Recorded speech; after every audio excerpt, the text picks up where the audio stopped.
I haven't been back here in about 10 years. Yeah, really, it's been too long. I love the music. Man, between both, my talk's about connection, one song, and diving deep, the other song. So I couldn't ask for better preparation.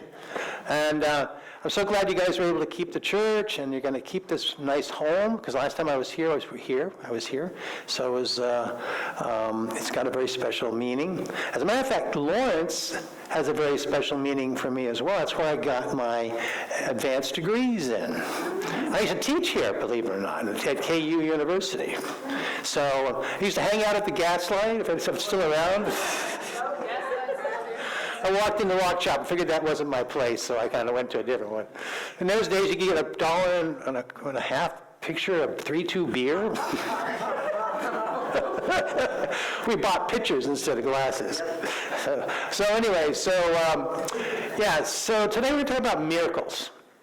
And scientists hate the idea of miracles. That's because when a miracle happens, it breaks a law of nature. But the truth of the matter is, miracles happen all the time in quantum physics. Let me give you some examples. We know an object can't be in two different places at the same time, right? Wrong. When an electron is circling an atom, if nobody's watching it, it magically turns into energy waves. So it's everywhere at the same time. Not just two different places, everywhere. Here's a bigger one, Einstein's law of relativity. The basis of that law, which is the fundamental law of modern day physics, is nothing can go faster than the speed of light. Well, two very famous physicists by the name of Schrödinger and Heidelberg proposed a theory called quantum entanglement. And quantum entanglement is when two electrons are circling an atom, they become magically entwined in a quantum way, which means beyond time, space, limitations. So even if you were to separate them by 1 trillion miles, if you pushed on one, the other would instantaneously go in the exact same direction. In fact, so instantaneously, they'd be communicating faster than the speed of light. Einstein hated this theory. At one point, he called it spooky action at a distance. Seriously. Well, in 1981, Einstein was proven wrong. Then they redid the experiment a couple, 3 years ago in Switzerland, where the new cyclotron is located, and they found that not only did the two electrons communicate faster than the speed of light, it was 10,000 times faster than the speed of light. So if you're going to break a law of nature, you might as well go all the way. The spookiest thing in physics, however, is the idea that consciousness itself is the quantum field. This is a little bit out there. The movie What the Bleep tried to explain it, but they didn't really do a good job on it. I'm going to try to explain it, but if you don't understand it, don't let it bother. I'm going to give you some analogies to kind of make it easier to understand. And it's going to lead us into something really amazing, that we have the same thing that's existing in the quantum field. But let's examine this, what this quantum field means. So what they did in the experiment in the movie, they were shooting little balls of electrons through a slit, and they'd line up in the back wall. Anybody who saw the movie remembers that experiment. They didn't explain it very well. But there was an eye watching. The eye represented consciousness, okay? They were using analogies. So as long as the eye was watching, there was one line of little electron balls. As soon as the eye went away on the back wall, there was 16 lines instead of one. Now how can one line turn into 16?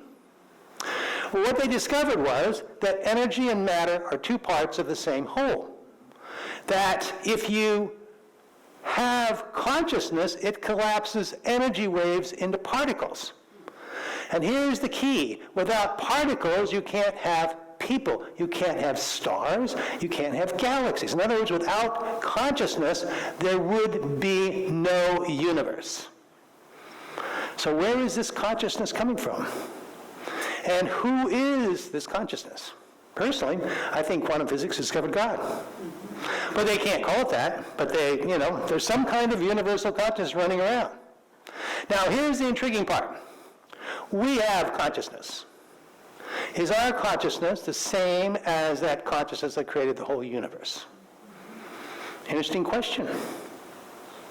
There's been well over 1,000 studies that prove that our consciousness is indeed the same as the quantum field. I like to differentiate them in 4 different categories. The first category is the one called the prayer research, which, by the way, Unity Church has been an active participant in. I'll be talking about one of their studies here in just a few minutes. Second one is my research, and also a bunch of other people's research, that shows that groups of people meditating can actually change the crime rates, auto accidents, and even suicides in a beneficial way, simply by people meditating in individual cities. Pretty amazing stuff. And I did all this research, by the way, in the 1980s. And when all that, it got published, which is even more amazing. Mainstream journals, mainstream journals. So, and then the third group of research is the research that shows that we can know things before they happen. And the fourth group is the group done by Princeton scientists and also engineers that showed that consciousness can influence machines. Okay? Far out stuff. So let's start with the prayer research. Now, we're all familiar with the first prayer research studies. They'd pray for one ward of the hospital. They wouldn't pray for the surrounding wards. And the ward they prayed for would get well faster, have less need for antibiotics, have better quality of life, and in some cases, less deaths in the surrounding wards. Now, most scientists poo-pooed this early research. They said that what was really going on, the people doing the praying had an uncanny knack for figuring out which of those wards of the hospital had the best doctors and best nurses. And they were real good at it. So finally they did a double-blind study of prayer, and that's the kind of like the Cadillac version of prayer research. They would pray for one group, not pray for another group, then they'd randomly, interspace them through the hospital so nobody could say one ward was better than the other ward. And guess what? Same results as the other research. They did 250 of these things. Finally, scientists said, okay, there is something to prayer. What prayer is, according to scientists, is positive thinking. Now think about that. Is prayer just positive thinking, or is it something else? We all know the value of positive thinking. You can't be coming to this amazing church without knowing the value of positive thinking. But is it just positive thinking, or is it something else? Big question. A study was done in 1999. Believe it or not, it was done here in Kansas City. Unity Church was involved with this study. And it was, what they did is they took everybody that entered a hospital, over 1,200 people, and they prayed for one group, and didn't pray for the other group, but here's the interesting twist. They didn't tell them they were being prayed for. So the people didn't know. So let's say I'm sick, and let's say you're praying for me, and I get well faster because you're praying for me, but you don't tell me. I can't be having any positive thoughts about it if I don't know he's praying for me. Does that make sense? So in other words, it was completely blind. Even the doctors and nurses didn't know a study was going on. And guess what? Same results as the other prayer research. Now, this blew a lot of people's minds. So they did another triple-blind study out of Columbia, New York. And in that study, they had 2 interesting twists. The first twist was, it was a women's in vitro fertilization clinic, women trying to get pregnant. The second twist was, people in America praying for people in Korea. So somehow the prayers had to go through molten rock and whatever else is in the middle of the world and arrive at the right person in Korea. So what they found was, again, the women didn't know they were being prayed for. They had a 50% greater chance of getting pregnant if they were prayed for than if they weren't. Brings up a whole new dimension to the idea of immaculate conception, but we won't touch that one here.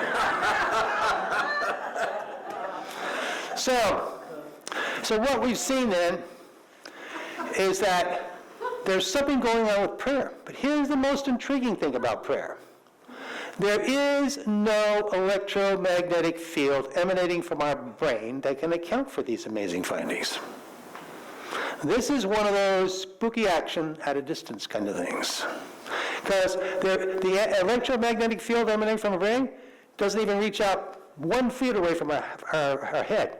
So in other words, praying for somebody 10 feet away, much less 1,000 miles away, shouldn't work.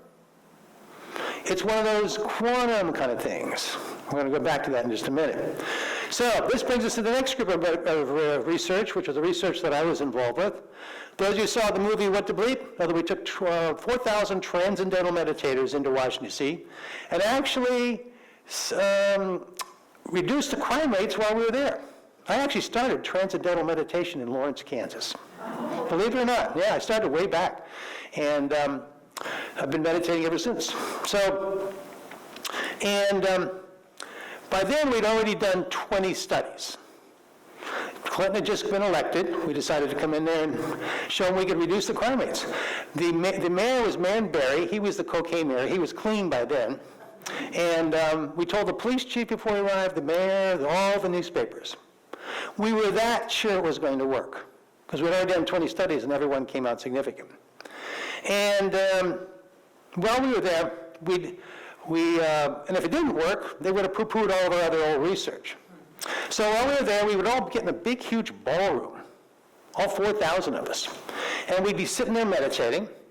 And we'd start maybe at 8 o'clock in the morning, go at about 1 in the afternoon, then 3 till about 7, take a break. And while we were there, of course, the crime rates went down about 23%. Now I get thousands of people asking me over the years, how you did it? And they always assume that we must have been thinking about crimes when we did it. Because you can't reduce crimes unless you think about it, right? You're right, you can take over, I'm going to take a break. Good one, I like that. He said no. Here's the answer. We never once thought about crimes. We got out of the way. We let the divine flow through us. We got out of the way. Because you can't get to the quantum by trying to get to the quantum. It's everywhere, but you can't get there by trying. Favorite quote from Charles Fillmore: surrender the results. We got to get rid of all these intentions. They're holding us back. Because when you want something, you're attracting lack. You don't have it. You're coming to a place of lack. We don't attract what we want, we attract who we are. When you come from a place of lack, you're attracting lack. So the whole thing is mixed up for most people. That's why they're not getting, how many people feel this, taking one step forward, one step backward at the same time? That's why. I'll explain that more, a little bit details later on. So, that's what's going on here. You've got to get out of the way. You've got to learn how to get out of the way. And the next group of research studies, even more amazing, this was done by accident. This was a psychic study. A bunch of TVs set up and people were in front of TVs, and every 8 seconds a new photograph would come up on the screen. And the photograph was either a positive one or a negative one. The negative ones were people in morgues, so it was very, very gruesome. The positive ones were nature scenes. And the people couldn't guess in advance which photographs would come up on the screen. So lucky for us, it wasn't the end of the story. Because the negative photo was so negative, very gruesome, they hooked people up to a GSR machine, a galvanic skin response, similar to a lie detector. What it does, it measures anxiety in the skin. And what they anticipated was that there'd be a spike of anxiety every time the negative photo was presented. Well, they did indeed find that spike of anxiety. But guess what? It happened before the negative photo was presented, not after. And it didn't happen before the positive one. In other words, we knew what's going to happen before it happened. Our body did anyway, not our mind. Remember the old adage, I knew it in my gut? A lot of truth to that. Well, nobody believed the research study, so they redid it in another independent laboratory. Same results. Then they looked inside the brain. The whole brain would light up with anxiety about 4 seconds before the negative photo, not before the positive one. Well, nobody did anything with those research studies for about 10 years, until 2 years ago, a very famous psychologist by the name of Dr. Bem. He's in every introductory psychology textbook. He's well known. He decided to revisit it. So what he did was, he did the study 10 times. 9 of them came out significant. The chance of that happening by sheer chance alone is 1 in 4 billion. So he submitted it to Journal of Social Psychology, which is a very conservative, psychological journal. And they decided to publish it. But they had a big caveat at the top of the journal article saying, well, I don't know about this study. He must have made a mistake, but we couldn't figure out what he did. But if it was anybody else, we wouldn't have published it. But I mean, how can you know things before they happen? That doesn't make any sense. Seriously, that was what they said at the top. So maybe you can help us figure out what he did wrong, meaning the other psychologists. So meanwhile, I think we're going through an interesting time in psychology. They're finally entering the quantum age where time and space have no meaning. So that brings us to the last group of research studies, which was done by engineers and scientists from Princeton. Now, this group, what they did was they had a brilliant idea. If our consciousness is quantum-based, then let's build a machine which is quantum-based and see if they can interact with each other. It makes sense. So that's what they did. They built a machine using cosmic radiation from outer space. Now, cosmic radiation from outer space is very, very reliable. In fact, you can run atomic clocks on it. They do. And so the output from the machines is basically 101010. Okay? Then they took college freshmen and had them concentrate on these machines to see if they could change the output from 101010 to 111 or 000. And after hundreds of thousands of trials, they did find a significant effect, but it was extremely weak. Personally, I don't know how they managed it. I remember when I was a freshman in college, right here, I barely got out of bed, much less somehow would influence a quantum field number generator. But they got these kids to do it. So then they decided a brilliant idea. Okay, what if we put 4 or 5 of them together? What they found was the effect was much stronger. So they put these machines all over the world. And what they measured was something like the collective consciousness. In other words, whenever we're doing the same thing at the same time, like, for instance, the opening ceremonies of the Olympics, billions of people watch those ceremonies, by the way. The machines go crazy. By going crazy, instead of 1010, they do 111 or 000.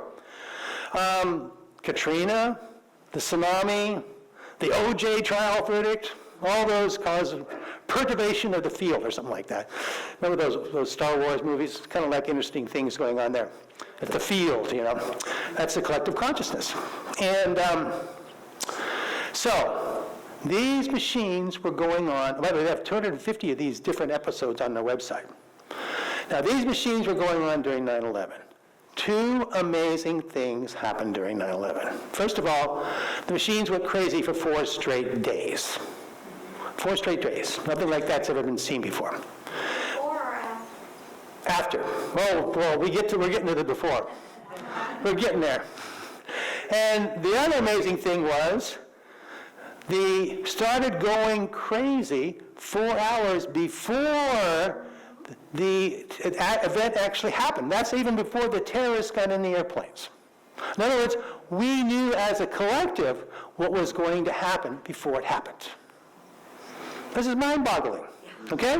So what I've done is outline, just really quick fashion, like 20 minutes, all these amazing research studies that proves that our consciousness is the same as the quantum field that created this whole universe, okay? Or at least there's aspects of it in our consciousness, because we can do similar things, especially collectively. So I've come up with 4 conclusions we can make from this research. The first conclusion is life after death. Life after death. And when you think about it, if our consciousness is quantum-based, not brain-based, that means when the brain dies, there's parts of our consciousness that doesn't have to die. This is huge. Humankind's quest has always been about life after death. That's been the dilemma of us as humankind. Why are we so temporary here? So this is huge. It does provide evidence for that, big time. Second major conclusion is we're all connected. In order for us to have the prayer research, the meditation research work, there has to be something in our consciousness that is extending out there and affecting other people's consciousness. It's without a doubt. There's too many studies. So we're not isolated. We are connected with everybody. in some fashion, shape, or form. Jill Bolte Taylor, very famous neuroscientist from Harvard, she had a stroke that shut down her left hemisphere. Now, what is the left hemisphere? That's the monkey part of the brain. All those thoughts that come on during meditation, I hate these thoughts, I don't want to, I can't get out of it, I can't get anywhere. That's the monkey part of the brain. Well, it was shut down. And guess what? Instead of being in agony, she was in ecstasy. She had the traditional mystical experience. She was in bliss. You can read a book, My Stroke of Insight. She had 6 of them. She said the only reason she came back was to let people know you got to get out of your left hemisphere. So, but having a stroke's not the best way. Too many things can go wrong. So, but here's the thing that really struck me. When she had the experience, she said for the first time in her life, she wasn't alone. For the first time in her life, she wasn't alone. Huge. We're all connected. The third major conclusion is, together, we can make a bigger difference than we can alone. When we come together and meditate in this amazing church, not only are we helping ourselves, also when we do our meditation at home, but even better in the church, but we're helping the world. We're changing the collective consciousness. And so many people feel helpless, can't do anything. First of all, turn off the television. It's all negative. Throw it away. Or watch the Travel Channel, something like that. Watch the dog stuff. That's always fun. And animals are always a ride. So, but we are making a difference. Just the other day, I saw a study done on gay marriage. 65% are now for it. Just 2 years ago, 65% were against it. We're moving in the direction of greater compassion and greater love. It's huge. We are becoming, and so it's huge. And this is not done politically. It was done through a shift in the collective consciousness. Just, 2 years ago, all our presidents were against gay marriage. All of a sudden, bingo, there's been a shift. That's how it's going to work. It's not going to happen through politics. It's going to happen through the collective consciousness changing. Where it ends up, we don't even know. There's not going to be any political thing that does this. It's a change in the collective consciousness. We all of a sudden accept things we didn't accept before. And it's no big deal. And that's what's going on right now. So, the beautiful thing is, we should take credit for it by coming together and meditating. So any chance you come here to meditate with everybody, it's going to make a big difference. And lastly, but not least, everybody in here has doubts at one time or another. It is so refreshing to be living in a time when science is proving what we know spiritually. It's a very exciting time. In fact, probably the most exciting time I've ever been alive. And because science is washing away these doubts. We're proving what we know to be true in our hearts, spiritually. It's exciting. And I'm so excited about coming back here. Thank you so much for inviting me. Thank you. Thank you.